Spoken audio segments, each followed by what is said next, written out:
내일 시장 지금부터 시작입니다. 4시 애프터마켓 진행의 조민재입니다. 요즘에 사나흘에 한 번씩은 꼭 매도 사이드카, 그리고 일주일에 한두 번씩은 서킷 브레이커가 오는 것 같은 장세죠. 그래도 이 지난 금요일 주말 사이에 SK하이닉스가 미국 나스닥에 성공적으로 데뷔전을 치르면서 오늘만큼은 좀 괜찮지 않을까 했는데 예상치 못한 급락세 서킷 브레이커의 뒤통수가 또 얼얼해지는 하루였네요. 우선 각 지수 3대 지수의 상황부터 체크를 해보시죠. 이 마감 지수 상황입니다. 코스피가 결과적으로는 오늘 7,000선이 붕괴되고 6,800선까지 위태로운 상황에서 마감을 지었습니다. 8.95% 하락이 나왔고요. 장 마감 직전에는 9%대 가까운 하락까지 나오고 말았습니다. TSMC 이 6월 매출이 장마감 직전에 좀 상당히 긍정적으로 발표가 됐는데 그마저도 오늘 코스피 급락세를 회복시켜주진 못하는 상황이었고요. 오늘 코스피의 하락 굉장히 명확하죠. 대형주 단 삼전닉스 그리고 관련 반도체 빅4의 하락이 주된 원인이었습니다. 코스피 200을 보면 아시겠죠? 9.85%, 거의 10% 가까운 급락이 나왔습니다. 대형주들이 그동안은 시장을 끌어올렸다가 최근 들어서는 시장의 급락을 야기하는 주범이 돼가고 있죠. 코스닥도 오늘 상당히 아쉬웠습니다. 4.5% 이하로 이제 빠지게 되면서 결국에는 장 막판에 다시 한번 800선을 반납하는 모습이 나왔네요. 자, 그러면 일중 흐름 보도록 하겠습니다. 과연 하루 동안 어떤 일이 있었기 때문에 이 정도 강한 급락이 나온 걸까요? 우선 코스피 먼저 보도록 하겠습니다. 코스피 오늘 시작부터 불안했습니다. 0.8%가량 하락으로 출발을 했었는데 거기에다가 이제 반도체주단에 대한 투매 또 이제 미군이 이란을 추가로 공습했다는 소식이 함께 전해지면서 오전 11시경에 올해 18번째 매도 사이드카가 발동이 됐습니다. 문제는요, 이제 레버리지발 수급 고임이 요새 시장을 지배하고 있다 보니까 이런 급락세가 더 큰 급락세를 불러온다는 장세인 거죠. 결국에 오후 1시 30분경에 사상 13번째, 올해로서는 7번째 서킷 브레이커가 발동이 됐고요. 지수가 갈수록 하락폭을 확대해가면서 이제는 서킷 브레이커 발동 이후에 되돌림조차 나오지가 않았습니다. 더 매물이 강하게 출회되면서 결과적으로는 6,700선 장중에 터치를 하기도 했고요. 코스닥도 상황이 크게 다르지는 않았습니다. 장 초반에는 2차 전지랑 소보장 중심으로 좀 강하게 반등이 나오게 되면서 3%대 강세가 나오기도 했지만요. 코스피 급락세에 오늘도 발목이 잡히고만 코스닥이었죠. 장중에 4% 가까운 조정이 나오면서 800선이 결국에는 무너지는 상황까지 다다랐습니다. 그러면 수급 상황은 큰 변화가 있었을까요? 오늘의 이 문제점 수급 상황 통해서 한번 캐치를 해보시죠. 우선 수급 자세히 보기 전에요. 지금 이 시각 원달러 환율이 1,502원 선입니다. 이 지난주 금요일 전거래일 대비해서 그렇게 큰 변동이 있었던 건 아니었거든요. 오늘의 이 주범은 환율은 아니었습니다. 하지만 이렇게 단기적으로 낮아진 환율에도 불구하고 외국인은 계속해서 코스피에서 다시 한번 매도세를 보였고요. 기관도 굉장히 강하게 매물 팔아냈습니다. 이 외인과 기관의 동반 매도세 합쳐가지고요. 거의 4조 원 이상이 넘어가는 그런 모습이었죠. 이 개인이 받아낸다고 받아냈지만 힘이 영 부족했습니다. 코스닥도 보시자면은 외인이 계속해서 매물 팔아내는 모습이 연출이 됐습니다. 개인과 기관이 나란히 이 매물 받아내는 모습이 포착이 됐지만 그동안의 급락을 만회하기에는 역부족인 수급이었고요. 그럼 오늘 대체 왜 이렇게 강하게 또 급락이 나온 건가? 시장에서는 이유가 없다라고는 하지만 굳이 모멘텀을 챙겨보자면은 이유가 있었습니다. 다음 장 통해서 오늘의 급락 자세하게 분석해 보시죠. 올해 들어서요, 벌써 7번째 코스피 서킷 브레이커가 발동이 됐죠. 하이닉스 ADR 상장도 성공적으로 마무리가 됐다면서 7월 초에 반도체 수출도 또 역사상 최대치를 기록했다면서 TSMC 매출도 좋았다면서 대체 이런 장세가 연출된 이유가 뭘까요? 자, 우선 가장 먼저 눈에 띄는 건요. 미국 미국과 이란 사이의 지정학적인 갈등이었습니다. 이 오늘 새벽 미군이 이란의 이 민간 선박 공격을 굉장히 좀 무력화하기 위해서 추가 공습을 시작했다고 밝혔는데요. 우리 시각으로 개장 전에 이어진 소식입니다. 이전에도 이런 뉴스들은 많았는데 오늘따라 유가가 상당히 크게 뛰어올랐죠. 이번 작전이요, 이례적으로 길게 진행이 됐기 때문입니다. 트럼프 대통령의 지시하에 3시간 이상 굉장히 강한 강도로 오랫동안 공습이 지속됐는데 이런 시장의 예상을 벗어나는 그림이 나오자 WTI가 4% 이상 크게 뛰어올랐죠. 지금 이 시각 배럴당 74달러 선 넘어선 상황입니다. 다만 우리 증시가 급락할 때 이 나스닥 선물이나 니케이 같은 경우에는 1% 내외의 하락을 보였었거든요. 이게 오늘 급락의 주된 이유가 됐다고 보기는 조금 어려웠습니다. 이번에도 우리 안의 문제가 주된 요인이었다는 거죠. 자, 그게 바로 2번입니다. 주도주인 반도체가 급락을 하다 보니까 맥없이 증시가 무너진 건데 현재 삼전닉스가 우리 증시에서 차지하는 시총이 60%가 넘어가죠. 반도체가 흔들리는 순간 증시 전체가 폭락할 수밖에 없는 구조입니다. 그거를 또 레버리지 ETF가 부채질을 하고 있고요.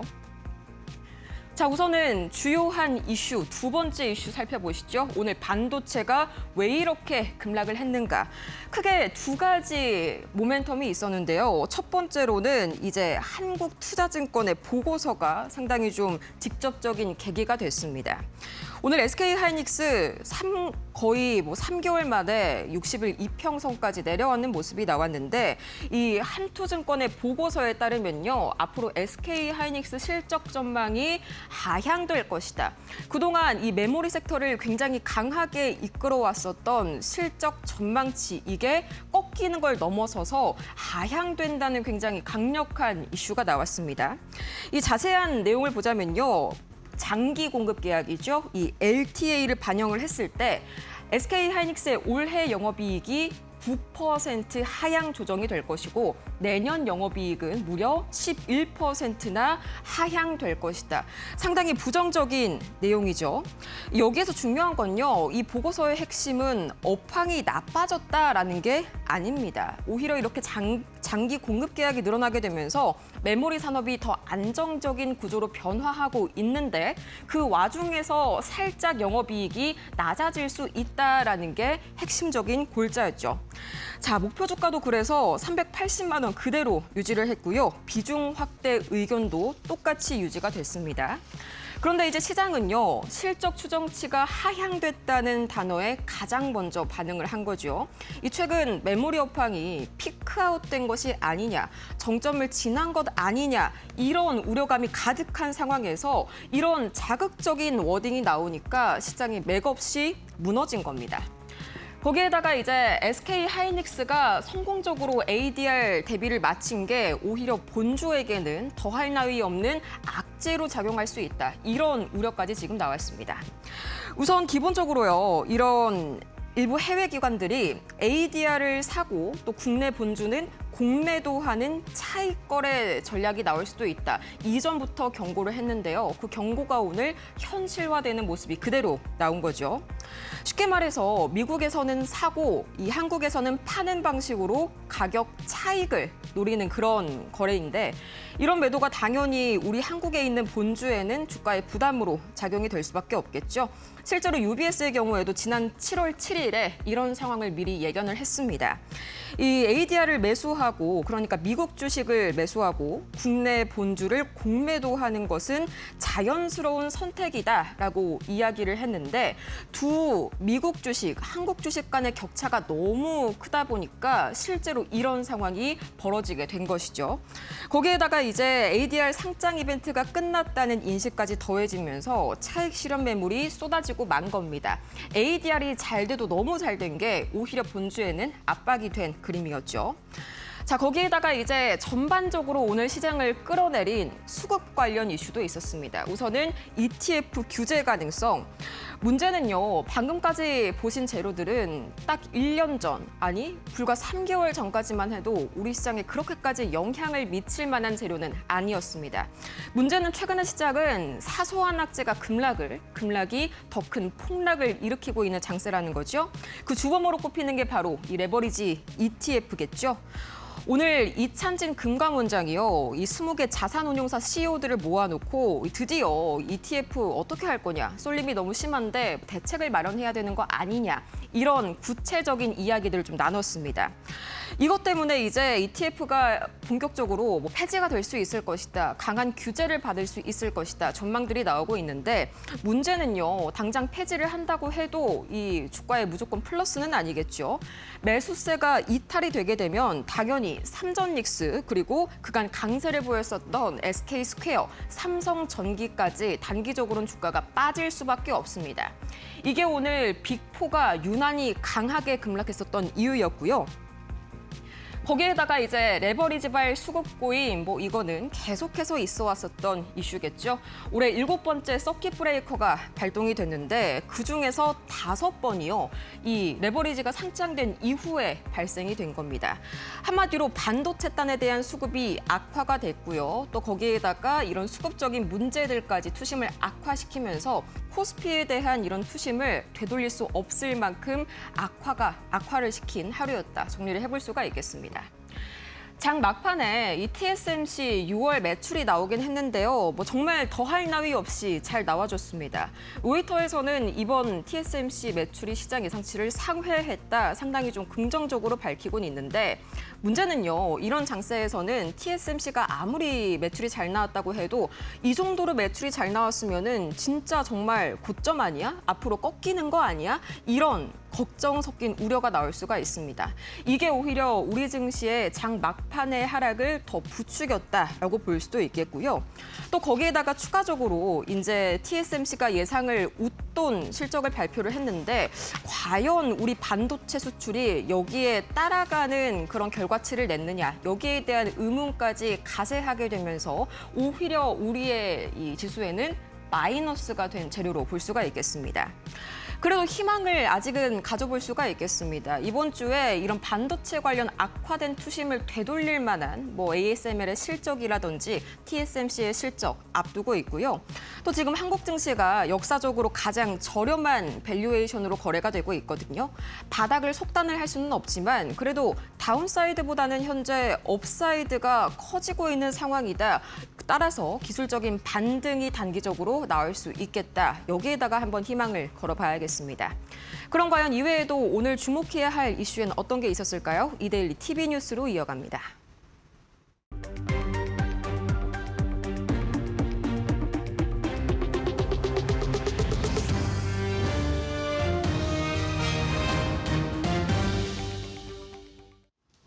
안녕하십니까, 이동재입니다. 이데일리 TV 뉴스 첫 번째 소식 전해드립니다. 국내 증시는 오늘 올해 7번째 서킷 브레이크가 발동되며 코스피는 7,000포인트 선이 붕괴됐고 코스닥 역시 800포인트 선을 반납했습니다.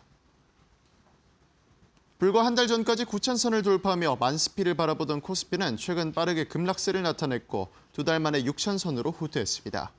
증권가에서는 SK하이닉스의 ADR 흥행에도 메모리 업황 사이클 피크아웃 우려가 해소되지 못한 가운데 반도체주의 연쇄 급락이 보유자들로 하여금 사소한 악재에도 민감하게 반응하게 만들었다며 역대급 변동성이 피로도를 높이면서 수급 이탈로 이어지는 분위기라고 진단했습니다.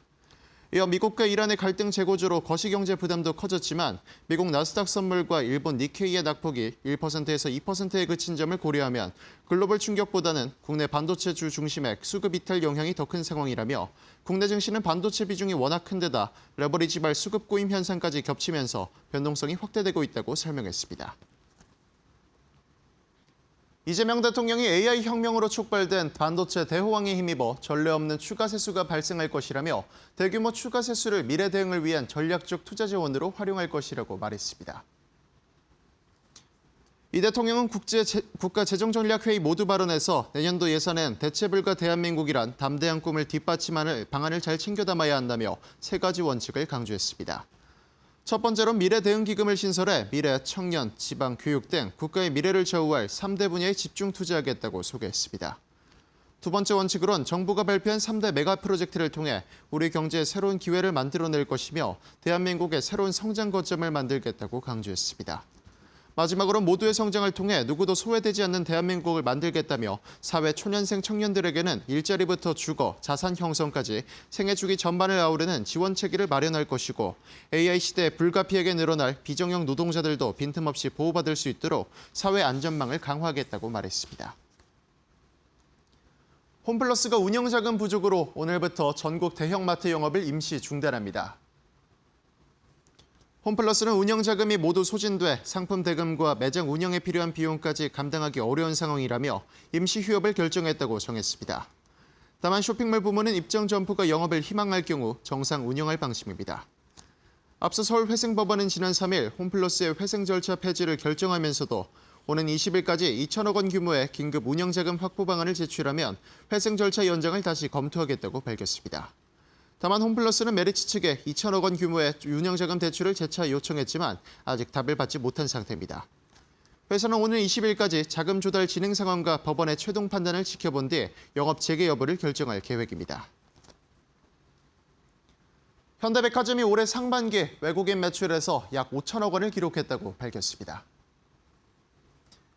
이는 반년 만에 지난해 연간 외국인 매출 7천억 원의 70%를 넘어선 규모로 방한 관광객 증가와 K 콘텐츠 인기에 힘입어 주요 점포를 중심으로 외국인 매출이 늘어났으며 특히 외국인 매출 비중이 20% 이상인 더 현대 서울의 상반기 외국인 매출은 지난해보다 134% 증가했습니다. 현대백화점은 이 같은 성장세를 바탕으로 사상 첫 외국인 매출 1조 원을 연내 달성할 것으로 기대하고 있습니다. 또한 회사는 방한 외국인 증가 흐름에 맞춰 외국인 고객 대상 서비스와 콘텐츠를 고도화하고 점포별 특성을 반영한 맞춤형 마케팅을 강화할 계획입니다. 이어서 현대백화점의 오늘 마감가 살펴보도록 하겠습니다. 현대백화점 오늘 장 초반에는 상승 출발하면서 실적 기대감을 이어갔는데요. 시장 전반에 크게 밀리면서 현대백화점도 5.51% 하락한 15만 7,900원에 장을 마쳤습니다. 지금까지 이데일리 TV 뉴스 전해드렸습니다.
비트코인이 50만 달러, 우리 돈 7억 5천만 원 돌파 전망이 나왔다. 미국 경제매체 포브스는 비트코인의 시가총액이 10조 달러까지 폭발하는 궁극적 촉매가 임박했다고 보도했다. 글로벌 투자은행 번스타인은 이에 따라 비트코인이 2029년 50만 달러, 2033년에는 100만 달러까지 폭등할 것으로 예측했다. 폭등의 핵심 열쇠는 미국의 가상자산 규제 법안인 클래리티법이다. 이 법안은 규제 불확실성을 없애 기업과 기관 투자자의 소송 우려를 원천 차단하는 효과를 가졌다. 법안이 통과되는 순간 기회를 놓칠까 두려워하는 기관들의 포모 자금이 시장에 사정없이 유입된다는 분석이다. 여기에 세계 최대 자산운용사들의 ETF 수요와 2,100만 개로 묶인 한정된 공급량이 불을 붙였다. 트럼프 대통령 또한 미래지향적인 디지털 자산 법안의 법제화를 강력히 예고하며 시장의 기대감을 최고조로 끌어올렸다. 규제 완화와 공급 부족이 맞물리며 비트코인은 거대한 강세장의 서막을 열었다.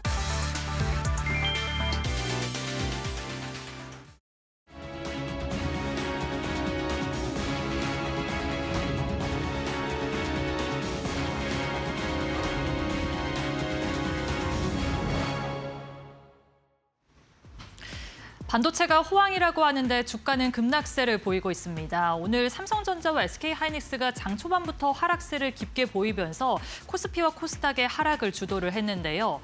장 막판까지 힘을 내지 못하면서 오늘 서킷 브레이커와 매도 사이드카가 동시에 발동이 되기도 했습니다. 그렇다면 현재 애프터마켓 어떻게 흘러가고 있는지 확인해 보시죠.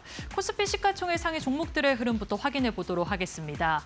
오늘 장 초반에 삼성전자와 SK하이닉스가 하락세를 보이면서 코스피 지수를 끌어내렸습니다. 장 막판으로 갈수록 조금 더 낙폭을 확대해 나가는 모습을 확인할 수가 있었는데요. 현재 애프터마켓에서도 흐름이 지지부진한 상황입니다. 삼성전자가 9.30% 떨어지고 있고요. SK하이닉스는 두 자릿수의 급락세를 보여주면서 15.23%의 하락세를 보여주고 있습니다. SK하이닉스가 나스닥 ADR에 성공적으로 상장을 했음에도 불구하고 차익 실현의 매물들이 계속해서 나오고 있다는 점, 여기에다가 미국과 이란 간의 군사적 긴장감이 다시 커졌다는 점, 이 마지막으로 SK하이닉스가 약간의 물량들이 나오면서 조금 하방 압력을 가하고 있다는 점 때문에 시장에서는 계속해서 이 반도체 투톱이 지지부진할 것이다라는 분석이 나오고 있다는 점도 참고를 하셔야겠습니다. SK스퀘어도 현재 흐름이 좋지가 않습니다. 17.89% 두 자릿수의 하락세를 보여주고 있는데요. 그래도 오늘 대신증권에서는요, 긍정적인 리포트를 내놓기도 했습니다. 목표 주가를 210만 원까지 상향 조정하기도 했는데요. SK하이닉스의 ADR 상장 프리미엄이 반영이 된다면은 SK스퀘어가 점진적으로 다시 상승할 것이다라는 내용이 있었다라는 점 참고하셔야겠습니다. 현대차도 흐름이 좋지가 않습니다. 그나마 낙폭이 덜하기는 한데 3.28% 하락세 보여주면서 44만 원 선에서 거래가 되고 있고요. 오늘 반도체 투톱이 급락세가 나오면서 AI 밸류체인에 속하는 종목들도 흐름이 좋지가 않았습니다. 삼성전기도 현재 17.93% 하락세를 보여주고 있는데요. 다만 오늘 외국인이 삼성전자와 삼성전기를 비롯해서 삼성그룹주들은 대량으로 매수를 했다는 점 참고하셔야겠고요. 반면에 SK하이닉스는 대량으로 매도를 했다는 부분까지도 체크를 하셔야겠습니다. 그렇다면 코스피에서 상승하고 있는 상위권의 종목들의 흐름 확인해 보도록 하겠습니다. 오늘 반도체 투톱은 쉬어갔지만 소비주들의 흐름은 나쁘지가 않았습니다. 화장품주들도 잘 움직였고요. 호텔 관련주들도 시장에서 살아남는 모습을 포착할 수가 있었습니다. 여기에다가 미국과 이란 간의 군사적 긴장감이 다시 한번 커지면서 원유 공급에 차질이 생길 수도 있다라는 우려가 시장 속에 들어왔습니다. 정유주들도 나름 시장에서 잘 움직였는데요. 먼저 정유주부터 확인해 보시죠. SK이노베이션이 7.19% 상승세를 보여주고 있습니다. 사실상 호르무즈 해협이 다시 봉쇄가 되면서 원유 공급에 대한 차질이 생겨날 수 있다라는 분석이 제기가 됐고요. 정유주들이 단기적으로 실적이 좋아질 것이다라는 분석까지 들어오기도 했습니다. 현재 7.19% 빨간불 켜내고 있습니다. 금융주들도 오늘 시장에서 나름 선방을 하는 모습을 확인할 수가 있었는데요. 그중에서 JB금융지주가 가장 돋보였습니다. 6.53% 상승세 보여주고 있습니다. 화장품주 단에서는 한국콜마가 8.36% 상승세 보여주고 있고요. 코스맥스도 5.56% 오름세 보여주고 있습니다. 2분기 실적이 역대급으로 좋을 것이다라는 분석이 제기가 되고 있다는 점 참고하셔야겠습니다. 그렇다면 코스닥에서도 시가총액 상위 종목들의 흐름 확인해 보도록 하겠습니다. 오늘 코스닥에서는 제약바이오와 이 반도체 소부장이 장 초반에 좀 코스닥을 뒷받침해주는 모습을 확인할 수가 있었는데요. 후반으로 갈수록 조금 흐름이 약해지는 모습을 확인할 수가 있었습니다. 현재 레인보우 로보틱스는 9.37% 하락세 보여주고 있고요. 소부장단에서 리노공업도 1.63% 떨어지고 있습니다. 에코프로비엠과 에코프로도 장 초반에는 좋은 흐름을 보여주다가 현재는 밀리면서 1.97%, 3.38% 애프터마켓에서 하락세 보여주고 있고요. 알테오젠도 조정받으면서 2.31% 떨어지고 있습니다. 지금까지 시장 흐름 살펴봤습니다. 애프터마켓 일부 본격적으로 시작합니다. 참 이제 멀미를 넘어서 편두통이 오는 그런 시장이네요. 오늘은 여승자 파트너와 함께합니다. 파트너님 어서 오세요. 네, 안녕하십니까. 오늘 시장만큼은 좀 아닐 줄 알았습니다. 근데 아닌 걸 넘어서서 서킷 브레이커가 또다시 발동. 이거 왜 이런 거야? 문제가 뭔가 있었을 것 같은데요. 글쎄 오늘 시장이 정말 네. 어떻게 보면은 시장의 투자자들의 좀 허점을 노린 것이 아닌가 그렇게 생각이 들어지는데 네. 저도 사실 오전에는 좀 방심을 했어요. 저도요. 네, 그리고 지난주 금요일에 그 ADR 흥행도 있었고 또 제가 보는 지표들 나스닥 선물이라든지 이런 여러 국내 증시의 주변 상황이 네. 그렇게 나쁘진 않았어요. 않았거든요. 네. 근데 이제 주말에 한 가지 이제 걸렸던 부분 이제 중동 문제, 이런 재부각 이런 부분들을 제가 전해드리기는 했지만은 그런 부분이 오늘 한국 증시를 이 정도로 폭락시킬 정도의 이유는 아니었다라고 생각이 되어집니다. 그렇죠. 그리고 아침에도 뭐 WTI 국제 유가가 올라가기는 했지만은 그래도 뭐 75불 아래에서 좀 움직이는 모습을 좀 보였던 부분이 있고요. 근데 제가 드리고 싶은 말씀은요. 지금 시장 상황에서 제가 지속적으로 이제 드리는 의견은 이 투자 전략, 시장 대응하는 면에 있어서 경험을 제가 바탕으로 좀 말씀을 드리고 있습니다. 네. 그러니까 수익률 측면에서 좀 짧게 끊어가시거나 아니면 아예 좀 긴 호흡으로 접근을 하시거나 이런 부분을 좀 말씀을 드리고 있거든요.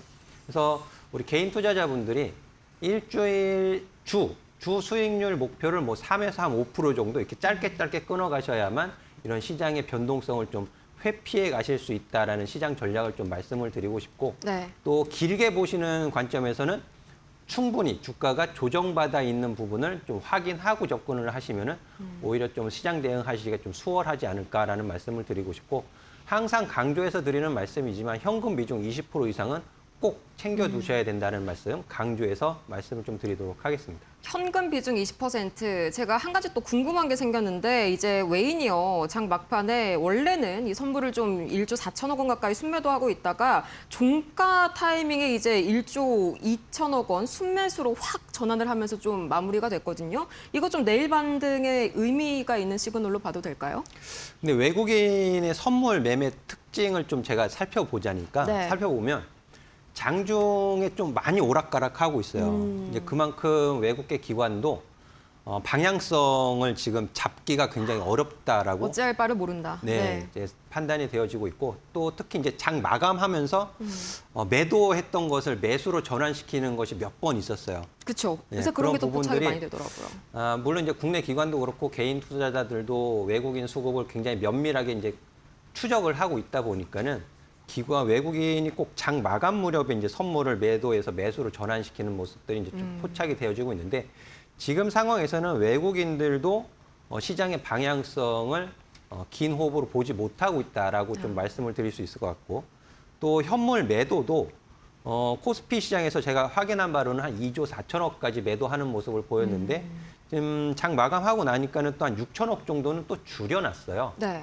그래서 지금 오늘 시장 상황이 굉장히 폭락하는 모습을 보였고 심리적으로도 굉장히 공포심을 느끼는 시장이었지만 좀 수급 보시면서 멘탈을 좀 잘 잡으시면 좋을 것 같습니다. 네, 우선은 뭐 환율은 계속해서 좀 안정적인 구간에 머물러 있는 것 같습니다. 지금 이 시각 1,502원 그렇게 막 문제가 될 만한 변동성은 보이지가 않았고요. 이런 장세에서도 오늘 단단한 상승을 보인 종목들이 몇 가지가 있었죠. 오늘 장 특징주 한번 체크를 해볼까요? 우선 첫 번째가 SK이노베이션. 오늘 또 일부 좀 ESS 관련주 쪽에서 상승이 나왔잖아요. 뭔가 모멘텀이 있었나요? 네, 맞습니다. 근데 이 SK이노베이션이 이제 SK그룹 계열의 종합 에너지 기업이란 말이에요. 그렇죠. 투자 포인트 같은 경우에 석유화학 쪽도 있고 2차 전지도 있는데 네. 오늘의 강세는 두 개가 다 작용을 했던 것 같아요. 두 이제 사업 부분이 작용을 했지만은 조금 더 강한 모습을 보이게 만든 배경에는 저는 이제 정제 마진 쪽. 역시 유가 관련해서. 이 부분이 네. 좀 더 강했다라고 판단이 되어집니다. 물론 2차 전지 종목들도 호재가 없었던 것은 아니에요. 굉장히 긍정적인 뉴스가 있었고 지난주 금요일서부터 이제 강한 반등 흐름을 보여왔는데요. 근데 하지만 오늘 장중에 이 시장을 이기지 못하고 LG 에너지솔루션, 삼성 SDI 또 에코프로 같은 경우는 또 음전하는 모습을 보이기도 했고 시장을 버티지를 못했었어요. 하지만 SK이노베이션은 장 후반까지 7%, 8%대의 상승 흐름을 계속 유지를 하는 모습을 보였었는데요. 이런 부분을 봤을 때 저는 이제 정제 마진 개선 그리고 SOL도 굉장히 강한 모습을 보였습니다. 네. 그래서 SK이노베이션 투자 포인트를 보실 때 2차 전지도 물론 있지만은 최근에 지난주 후반서부터 해서 오늘 강세 흐름을 보였던 부분은 석유화학 쪽에 있다라고 좀 보시면 좋겠고 또 중장기적인 측면에서는 2차 전지도 긍정적으로 보실 수 있다라는 말씀을 드리고 싶은데요. 제가 지난주 금요일에도 2차 전지 소식을 좀 전해드렸습니다. 정부 정책에 대한 부분도 있지만 유럽에서 이런 소식이 올라왔어요. 어떤 소식이냐면 네. EU에서 이란 전쟁 여파 때문에 석유 가스 사용을 줄일 전기화 계획 초안을 마련했다라는 소식을 전했습니다. 그리고 또 유럽 전기차 등록 대수가 31% 증가한 약 53만 대로 6월 기준 역대 최고치를 기록했다라는 소식을 보였거든요. 그래서 중국에서의 전기차 배터리 이런 부분들보다는 K 배터리 쪽으로 좀 투자 심리가 유럽 쪽에서 살아난다라고 좀 판단이 되어지고 있고 가격 대응 측면에서 지금 SK 이노베이션 차트 보면서 좀 짧게만 말씀을 드리도록 하겠습니다. 지난주서부터 이제 상승의 흐름을 포착을 한 것은요. 네. 이날서부터 이제 제가 포착을 했거든요. 공개 방송하면서도 7월 6일서부터 SK 이노베이션이 좀 다른 모습을 보이고 있습니다라고 설명을 드렸고 지난주 후반에 또 금요일에 2차 전지 상승에 대한 배경 설명을 드렸었고요. 오늘 장중에 이제 12.99% 거의 13% 가까이 급등을 하면서 60일 이동평균선이 있는 11만 5천 원 위에서 이제 윗골이 나는 모습을 보였는데요. 자, 여기서부터는 이제 기술적인 저항 구간에 들어가게 됩니다. 그래서 이 기술적인 저항 구간을 어떻게 극복해낼 것이냐라는 부분이 관건, 주목되는 이제 관전 포인트다라고 말씀을 드리겠는데요.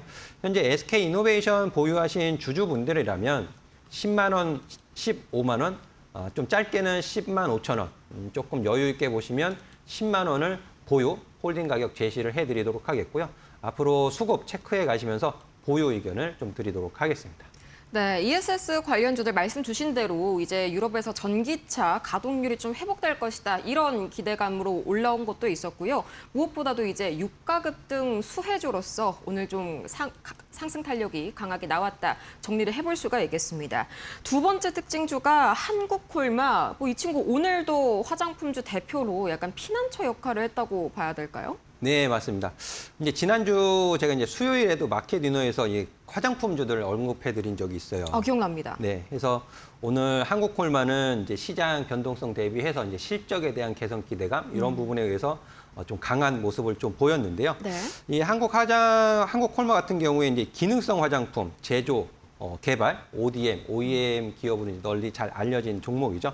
2분기 역대 최대 실적 전망이 되어진다라는 이제 증권사 리포트도 있었고 네. 지난주에 말씀드렸던 부분이 계속 이어지는 것 같습니다. 상반기에 화장품 수출 이런 부분이 전년 비해서 27% 증가되었다는 부분이 하반기에도 꾸준히 이어질 것이다라는 부분이고요. 한국 화장품 수출이 이제 특정 국가나 어떤 특정 이벤트에만 매출이 일어나는 것이 아니고 네. 꾸준하게 이어지고 있다는 점이 시장에서 실적을 보고 2분기 어닝 시즌이기 때문에 이런 부분에 좀 포커스 놓고 보시면 좋을 것 같습니다. 네, 사실 상반기까지만 하더라도 똑같이 이렇게 뭐 수출 잘 됐다라는 뉴스가 있어도 반도체 가려지는 느낌이었잖아요. 이제 반도체가 흔들리니까 그 수혜를 좀 본격적으로 받아가는 그런 모습인 것 같습니다. 세 번째가 삼성전자인데요. SK 딴은 제가 그렇다고 이해를 해도 삼성전자는 오늘 왜 이렇게 떨어진 거예요? 사실 이제 장 초반에는 네. SK 하이닉스는 출발서부터 좀 불안했거든요. 근데 삼성전자는 좀 상승하는 모습을 그러니까요. 보이기도 했어요. 근데 바로 나스닥 선물 영향을 받으면서 밀리기 시작을 하더라고요. 그래서 삼성전자의 지금 최근 들어서 이제 과매수 신호가 풀리고 2주 연속 네.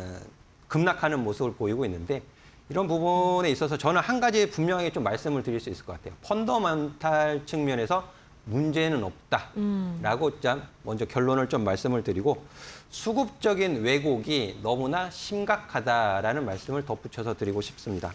이 단일 종목 레버리지, 인버스, ETF, ETN 포함해서 삼성전자향 단일 종목 그 파생 상품이 지금 9개예요.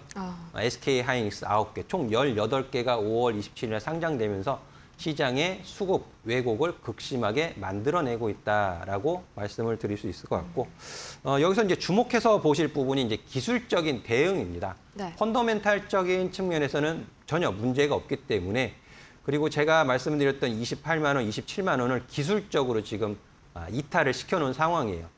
여기서 이제 기술적으로 다시 한번 점검을 해야 되는 순간이다라고 좀 말씀을 드리고 싶은데요.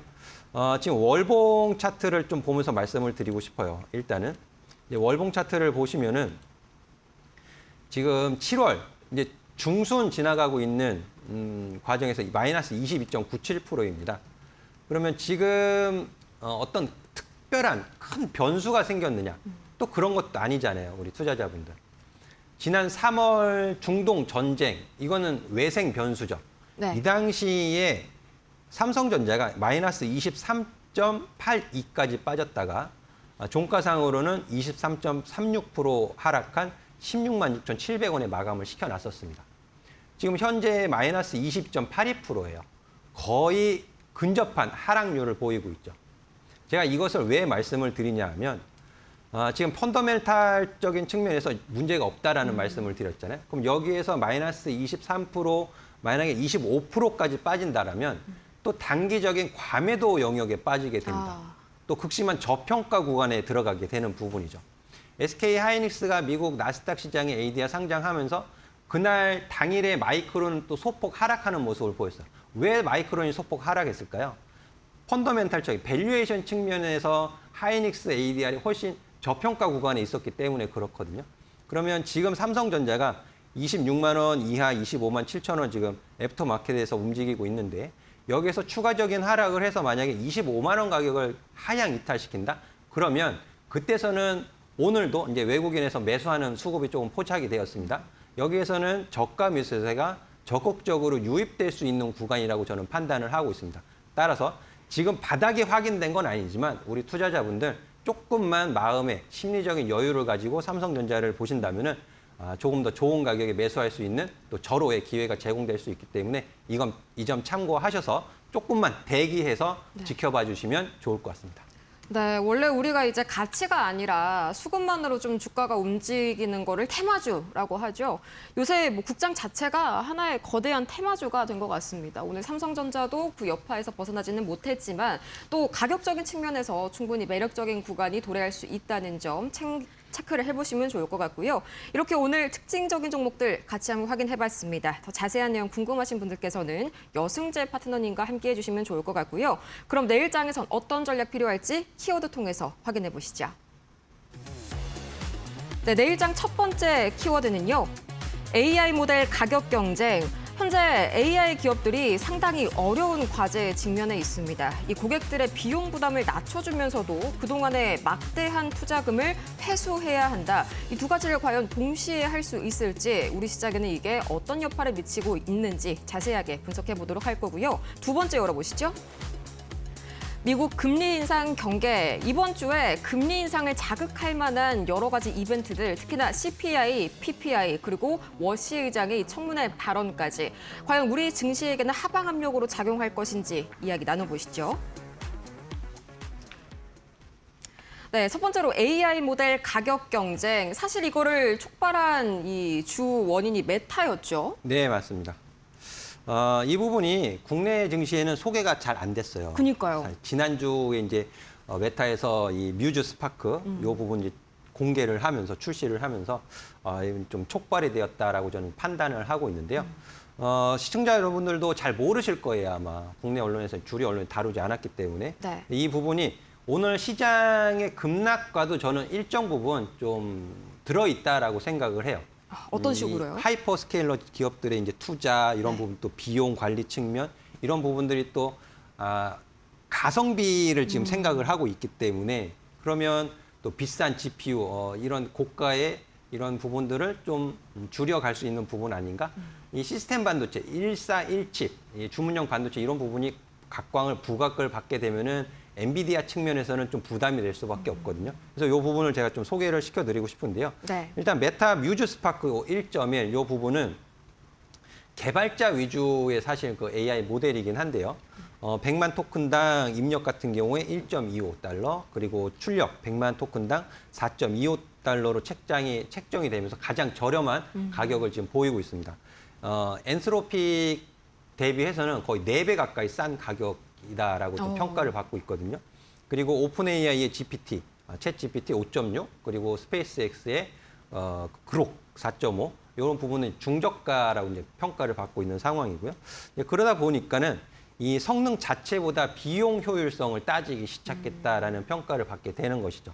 그러다 보니까는 또 이 핵심 경쟁력을 가지고서 어떻게 시장 마케팅을 해갈 것이냐라는 부분 이런 부분들이 AI 비용 이제 부담하게 되면서도 모델 성능 이런 부분들을 또 부각을 시켜야 되는 필요성이 생기게 되고요. 이런 부분들이 또 삼성전자, SK하이닉스의 HBM용 메모리 이런 쪽으로의 또 우려설인 해석 이런 부분들도 또 나타날 수 있기 때문에 이런 이슈가 또 조만간에 제시가 될 수 있다라는 부분 우리 투자자분들께서는 좀 인지를 하고 보셔야 될 것 같고 네. 여기에서 투자 포인트를 찾아본다라면 그렇다고 해서 HBM용 메모리 시장이 축소되거나 가격이 또 떨어지는 것은 절대 아닙니다.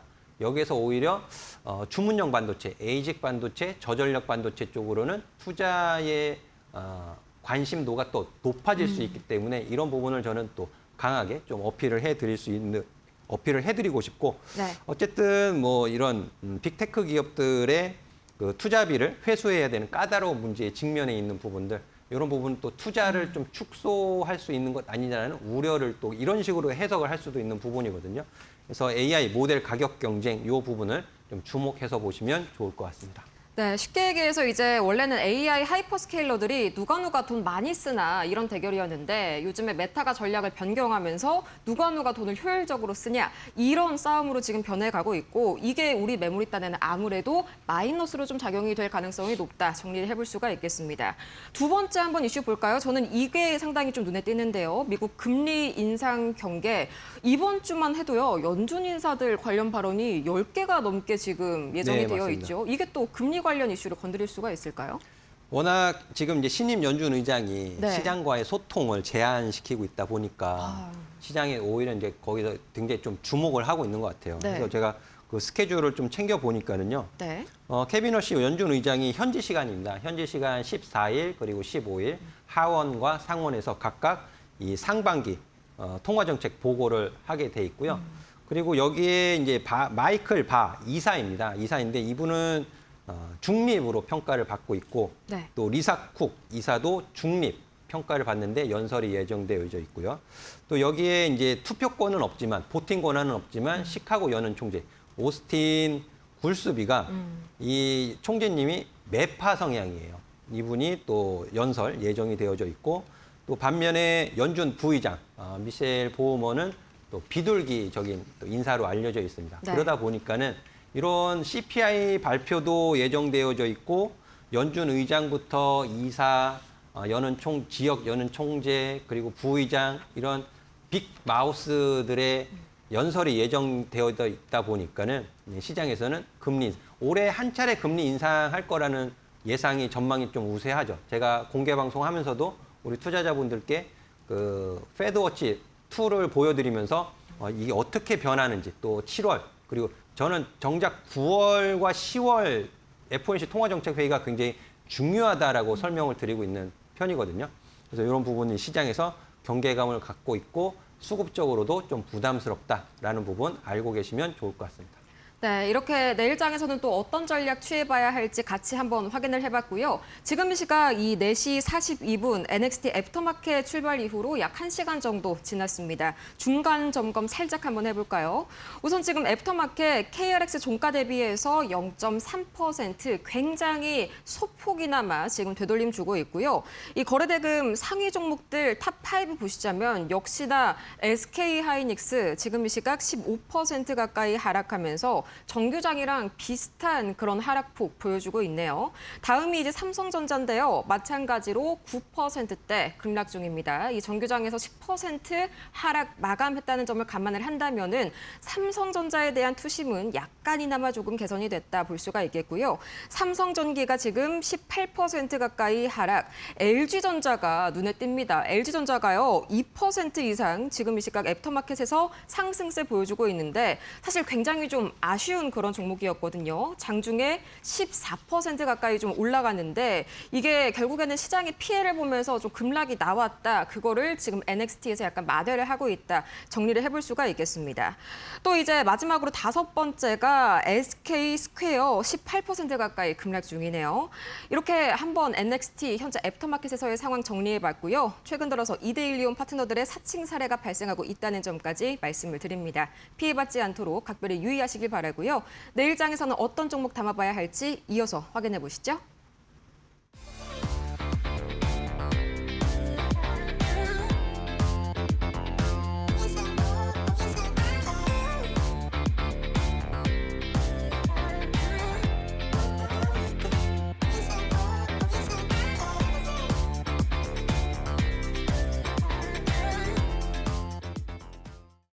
애프터마켓 1부 이어갑니다. 저희 애프터마켓에서 제공해드리는 정보는 투자 판단을 위한 조언입니다. 투자에 따른 책임은 본인에게 있다는 점 참고해보시면 좋을 것 같고요. 파트너님, 그래서 내일장에서는 뭘 사야 될까요? 이번에도 화장품을 좀 담아봐야 될까요? 네, 화장품은 또 꾸준하게 좀 관심을 주셔도 좋을 것 같아서 네. 제가 내일장 모사지 화장품주 코스맥스 준비를 좀 했습니다. 코스맥스. 네. 앞서 설명드렸던 한국콜마와 마찬가지로 코스맥스는 한국을 대표하는 ODM, OEM 기업입니다라고 설명을 드릴 수 있겠고요. 마찬가지로 2분기 실적에 대한 개선 기대감 이런 부분들이 긍정적이다라는 말씀을 드리고 또 이 미국을 중심으로 한 해외 법인 실적 개선 이런 부분이 좀 두각을 나타낼 가능성이 매우 높다라고 좀 판단이 되어지고 있습니다. 미스트, 에센스, 선케어 이런 기초 화장품 쪽에서 주문 두 자릿수 증가하고 있다라는 것이 좀 파악이 되어지고 있고 이런 부분들이 주가 상승 6월 말서부터 해서 7월 현재까지 주가의 상승 흐름을 좀 유지하고 있다라고 판단이 되어지고 있는데요. 내일도 오늘과 같은 시장 변동성이 만약에 제공이 된다라면 코스맥스 쪽으로도 수급이 계속 이어질 것으로 좀 판단이 되어집니다. 수급 확인을 좀 해드리자면은 외국인 같은 경우에는 지금 지난주 금요일과 오늘 월요일 해서 2거래일 연속 순매수하는 모습을 보였고요. 기관, 금융투자, 연기금, 보험, 투신.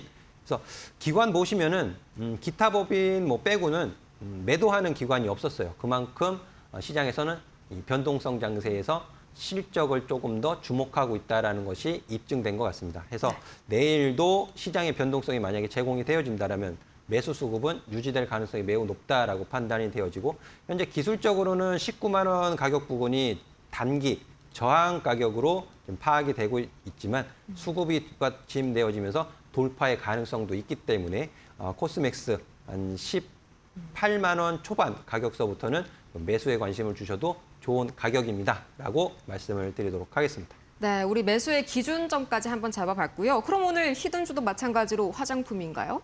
아니요, 그렇지 않습니다. 제가 이제 방송 초반에 말씀을 드린 게 네. 수익률을 주에 한 3에서 5%씩 좀 짧게 끊어가시는 전략 말씀을 드렸고 그쵸. 만약에 그게 어렵다면 조금 길게 보시는 것을 말씀을 드렸거든요. 그래서 제가 히든 종목으로 준비한 종목은요. 주문형 반도체, 또 시스템 반도체, 디자인 하우스 종목인데요. 이제 TSMC 향으로 말씀을 드리면 그 종목 바로 또 눈치채실 것 같고 네. 또 이번에 SK 하이닉스로 밸류 체인에 진입을 한다라는 부분까지 덧붙여 말씀을 드릴 수 있는데요. 좀 긴 호흡으로 가져갈 수 있는 굉장히 좀 가격적인 메리트가 있는 가격에 내려와 있다라고 좀 설명을 드릴 수 있을 것 같습니다.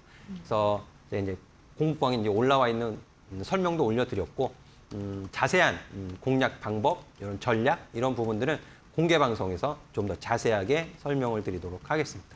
네, 이 오늘 히든 종목 저도 약간 눈치를 챘는데요. 이번에 중요한 건 종목명이 아니라 긴 호흡으로 보는 거기 때문에 앞으로의 전략을 어떻게 잡아가느냐 이 부분이 저 초점이 맞춰질 것 같습니다.